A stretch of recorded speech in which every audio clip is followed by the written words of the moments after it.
নমস্কার বন্ধুরা, আজ আমি আপনাদের সাথে শেয়ার করব সুগন্ধি এবং ঝরঝরে আলু পোলাওয়ের রেসিপি, যেটা আপনারা পারফেক্ট মেজারমেন্টের সাথে বানাতে পারবেন। একটি রাইসও ভাঙবে না আর দলা পাকিয়েও যাবে না।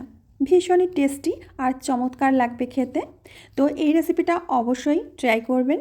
তাহলে চলুন দেখে নেওয়া যাক এই টেস্টি রেসিপিটা আমি কিভাবে বানিয়েছি।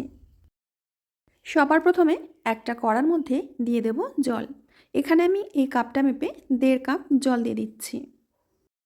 এখন এই জলের মধ্যে সুন্দর ফ্লেভার আনার জন্য প্রথমে 1 চামচ ধনে আর 1 চামচ মৌরি দিয়ে দিচ্ছি, একটা রসুন, একটা পেঁয়াজ কুচি।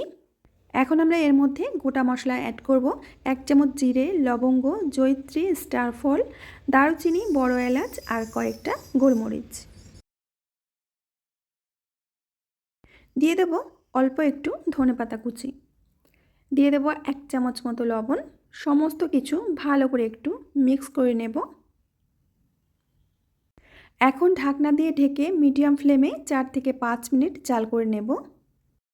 যে কাপটা মেপে আমি জল মেপেছি সেই কাপের 1 কাপ বাসমতি রাইস আমি জলের মধ্যে ওই মোটামুটি 40 থেকে 45 মিনিট মতো ভিজিয়ে রেখেছিলাম। এদিকে প্রায় 4 থেকে 5 মিনিট হয়ে গেছে আর সমস্ত মশলার ফ্লেভারগুলো জলের মধ্যে কিন্তু মিশে গেছে। এখন এই জলটাকে ছেঁকে নিতে হবে। এবার ওই কড়ার মধ্যেই দিয়ে দেব সাদা তেল বা রিফাইন্ড অয়েল। তেলটাকে ভালো করে গরম করে নিয়ে কুচিয়ে রাখা পেঁয়াজগুলো ভেজে নেব, মানে পেঁয়াজের বেরেস্তা তৈরি করে নিতে হবে। বন্ধুরা, ঘরে থাকা খুব সামান্য মশলা দিয়েই আজকের আলু পোলাও রেসিপিটা তোমাদের সাথে শেয়ার করব, যাতে তোমরা খুব অল্প সময়ের মধ্যে ঝটপট করে তৈরি করে খেতে পারো। তো বন্ধুরা, দেখতেই পাচ্ছ পেঁয়াজগুলো ভাজতে ভাজতে একদম লাল লাল হয়ে গেছে। এখন পেঁয়াজের বেরেস্তাটা তুলে নেব। বাকি যে তেলটা রয়েছে এই তেলের মধ্যে একটা তেজপাতা, 1 চামচ গোটা জিরে ফোড়ন দিয়ে ফোড়নটাকে একটু ভেজে নেব। তারপরে দিয়ে দেবো এর মধ্যে কেটে রাখা আলুগুলো আমি ঠিক এইভাবে কেটে নিয়েছি। একটা আলুকে আমি 4 টুকরো করে নিয়েছি। এবার আলুগুলোকে ভেজে নিতে হবে। আলুগুলো একটু ভাজা হয়ে গেলে দিয়ে দেবো এখানে গাজর।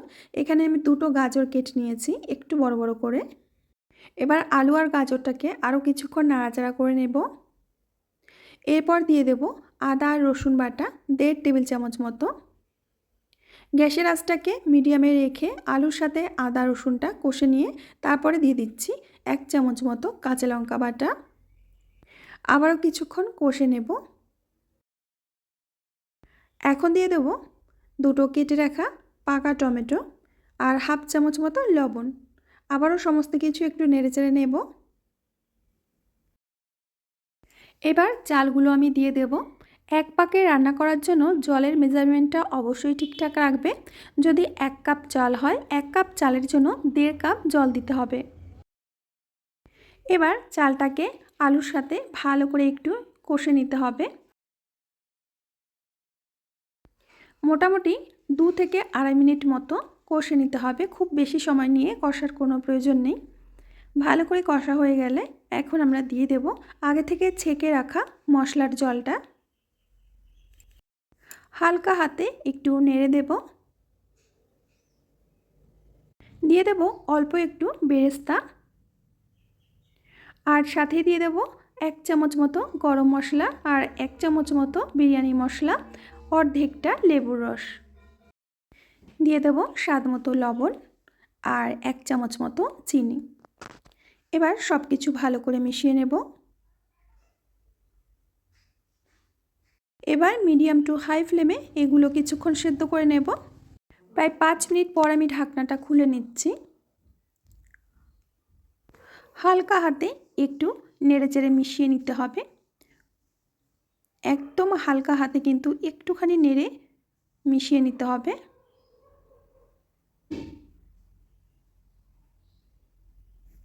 এরপর দিয়ে দেব ভেজে রাখা বেরেস্তা।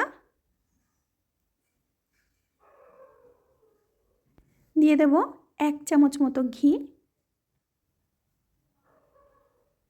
গ্যাসের ফ্লেমটা লোতে রেখে এখন মোটামুটি 7 থেকে 8 মিনিট দমে বসিয়ে রাখতে হবে।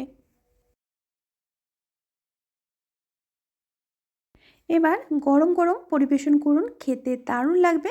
এটা শুধুই খাওয়া যাবে, তবে আমরা এটা রায়তার সাথে পরিবেশন করেছিলাম, খেতে দারুণ লেগেছিল। আর পোলাওটা কত পরিমাণে ঝরঝরে আর পারফেক্ট হয়েছে দেখেই বুঝতে পারছো। উপর থেকে কিছু ধনেপাতা কুচি আমি ছড়িয়ে দিচ্ছি। হাতে যখন সময় একদম কম থাকবে, ঝটপট করে কিন্তু 10 থেকে 12 মিনিটের মধ্যে তোমরা এই সুগন্ধি ঝরঝরে পোলাওটা বানিয়ে খেতে পারবে। কিন্তু মনে করে চালটা 40 থেকে 45 মিনিট আগে ভিজিয়ে রাখতে হবে। তো বন্ধুরা, আশা করছি আজকের আলু পোলাও রেসিপি তোমাদের অনেক ভালো লেগেছে। ভালো লাগলে লাইক, কমেন্ট, শেয়ার করবে। আমি আজ এখানেই বিদায় নেব, আবার আসবো নতুন রেসিপি নিয়ে। সবাই ভালো থেকো, সুস্থ থেকো।